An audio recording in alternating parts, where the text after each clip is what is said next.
High সবাই, কেমন আছো? আমি ভালো আছি। তো এটা ছিল আমাদের রং খেলার আগের দিনের। তো রং খেলার আগের দিনে দেখতে পাচ্ছ আমি গেছিলাম বাবার বাড়িতে। আমার মাও পাশে বসে আছে আর আমি পরে ফেলেছি একটা শাড়ি।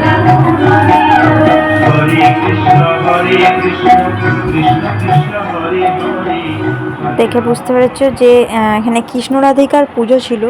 তো কৃষ্ণ রাধিকার পুজোর জন্যই আমি শাড়ি পরে চলে যাচ্ছি রেডি হয়ে। তোমরা বলো কেমন লাগছে আমাকে। তো চলো। আর আমার সামনে আমার মা যাচ্ছিল, মায়ের সঙ্গে বকতে বকতে যাচ্ছিলাম, কারণ ওখানে একটু পুজোর জোগাড় করবো বলেই যাচ্ছিলাম। যেখানে পুজোর জোগাড় করতে খুবই ভালো লাগে, আমার এমনি পুজোর জোগাড় ভালোও লাগে। তো দেখো, এরপর মাকে বলেছিলাম কিছু ছবি তুলে দিতে, তাই ছবিও তুলে দিল। তারপর দেখো বাঁধে জাস্ট এখানে কিন্তু ঠাকুরের নাম হচ্ছিল। আর তারপরে দেখো একদম এখন কিন্তু ফাঁকাই রয়েছে, কারণ এটা ছিল বিকেলবেলার দিকে, পুজোটা হবে সন্ধেবেলায়।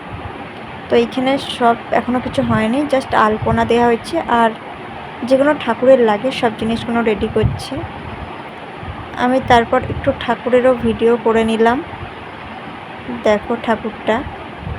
তারপর বসে পড়লাম, চন্দন গুলছিলাম, চন্দন করছিলাম। তো ভালো লাগলে লাইক কমেন্ট